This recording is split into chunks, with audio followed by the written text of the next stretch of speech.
4년 된 애니시다인데요. 보시면 올해도 무사히 이렇게 꽃망울이 생겼습니다. 이렇게 줄기 끝마다 꽃망울이 생겼는데요. 애니시다를 실내에서 키우면서 해마다 꽃을 보는 방법에 대해서 오늘은 얘기를 해보려고 해요. 애니시다 모체는 너무 커서 제가 못 가져왔고, 작년에 그 모체에서 가지를 잘라가지고 삽목으로 키운 삽목둥이 4개를 가져왔어요. 그래서 이 4개를 통해서 어떤 조건에서 애니시다가 꽃을 피우는지에 대해서 얘기해 드리려고 합니다. 우선 보시면 여기 2개는 지금 이렇게 끝에 꽃봉오리가 잘 달려 있어요.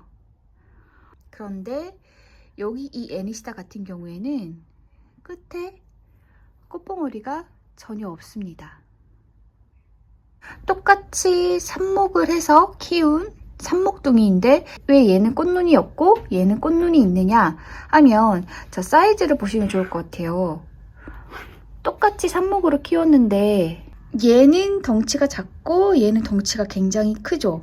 물론 삽목을 했던 원래 가지가 얘가 더 크기는 했지만, 보시면 새로 난 가지 같은 걸 봐도 얘보다는 얘가 훨씬 더 많이 났다는 걸 알 수 있을 거예요. 그리고 보시면 화분도 얘는 작은 포트, 모종용 포트인데 얘는 그보다 더 큰 사이즈의 화분인데요. 두 녀석 다 원래는 요런 모종용 포트에다가 담아뒀다가 얘만 가을에 이 더 큰 포트에다가 분갈이를 해줬습니다. 이처럼 애니시다는 가을에 분갈이를 해서 더 큰 화분으로 옮겨주게 되면 애니시다가 이 화분에 적응하기 위해서 새로 뿌리를 열심히 만들게 돼요. 그래서 가지고 있던 에너지로 전부 뿌리 내는 데에 쏟다 보니 꽃눈을 만들지 않게 됩니다. 반면에 분갈이를 하지 않아서 자기가 열심히 강화성해서 비축한 에너지를 그대로 가지고 있던 요 삽목 같은 경우는 그 에너지를 전부 다 꽃눈에다가 갖다 썼어요. 그래서 이렇게 가지 끝마다 꽃이 생기게 됐습니다. 이렇게 꽃이 피거나 열매가 맺히는 걸 생식성장이라고 하고요.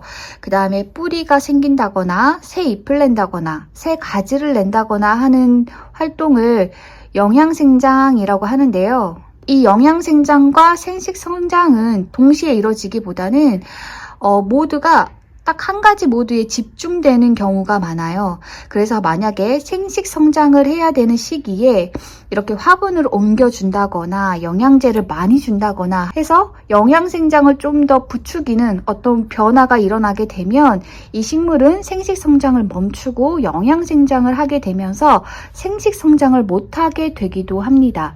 그래서 애니시다 같은 경우에는 가을, 겨울철에 여러분들이 분갈이를 한다거나 아니면 영양생장을 부추기는 영양제를 많이 준다거나 하게 되면 이렇게 꽃눈이 안 생기고 이렇게 영양생장만 하게 되기도 해요. 그래서 여러분들이 꽃을 보고 싶다 하시면은 가을, 겨울에는 영양제를 주거나 큰 화분으로 옮기는 것을 자제해 주시는 게 좋습니다.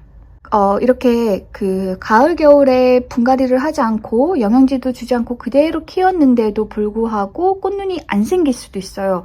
그럴 때는 어떤 경우이냐면, 이 애니시다 같은 경우는 온대기후 식물이에요. 그래서 이 온대기후 식물들은 겨울철에 2가지 조건이 맞아야 꽃눈이 생기는데요. 우선은 저온을 겪어야 합니다. 영상 10도 이하로 12주 정도를 저온에 노출이 되어야 꽃눈이 생기게 돼요. 만약에 이 기간 동안 여러분들이 따뜻한 곳에 두었다거나 하면은 꽃눈이 안 생길 수도 있습니다. 반대로 영하 5도 이하의 너무 추운 온도에 노출되어도 이 애니시다 같은 경우는 월동이 안 되는 식물이기 때문에 꽃눈이 얼어서 꽃이 안 생길 수도 있습니다. 그리고 그 다음으로 중요한 건 이제 단일 처리라고 하는 건데요. 온대기후 식물은 겨울철에 정해진 시간 동안에는 반드시 어둠 속에 있어야 꽃눈을 만듭니다.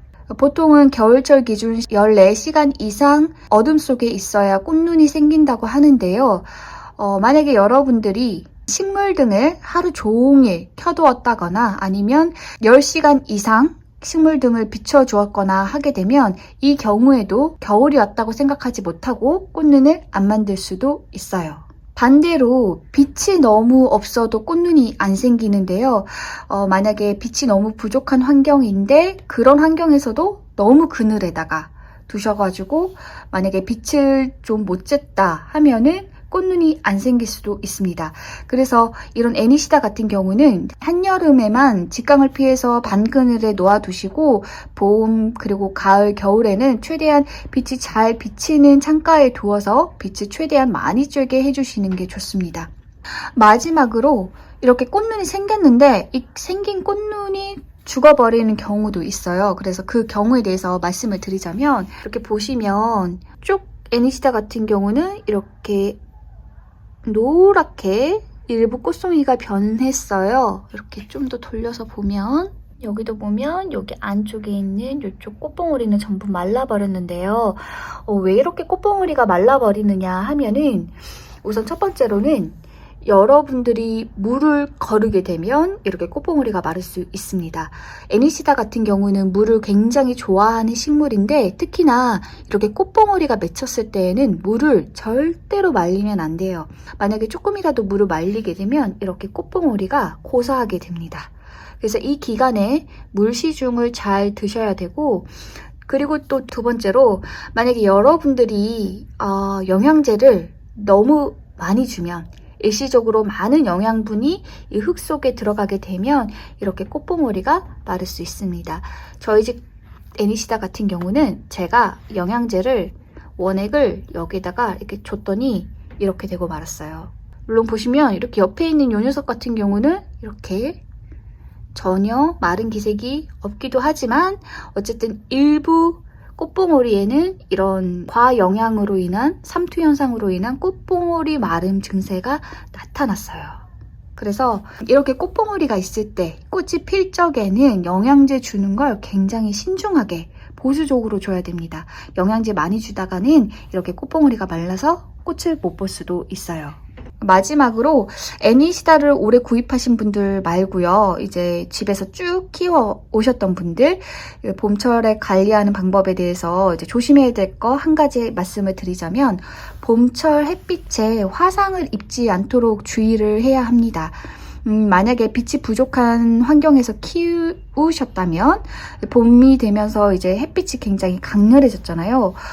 애니시다가 햇빛을 굉장히 좋아하는 식물이에요. 그래서 햇빛 보여주면 좋아하겠지? 이렇게 생각하고 어두운 곳에 있었던 애니시다를 갑자기 화분거리나 이런 거에 걸어가지고 갑작스럽게 높은 강도의 빛에 노출을 시키면 화상을 입게 됩니다. 여기도 보시면 지금 여기에 이렇게 갈색으로 변한 잎들이 보이는데요. 제가 그랬습니다. 제가 햇빛 잘 보라고 서양빛에다가 놔뒀더니 이렇게 빛을 쬐인 이쪽 부분이 이렇게 화상을 입었어요. 여기도 보시면 여기 뒤에 부분은 괜찮은데 여기 앞쪽에 햇빛 본 쪽만 이렇게 화상을 입었습니다.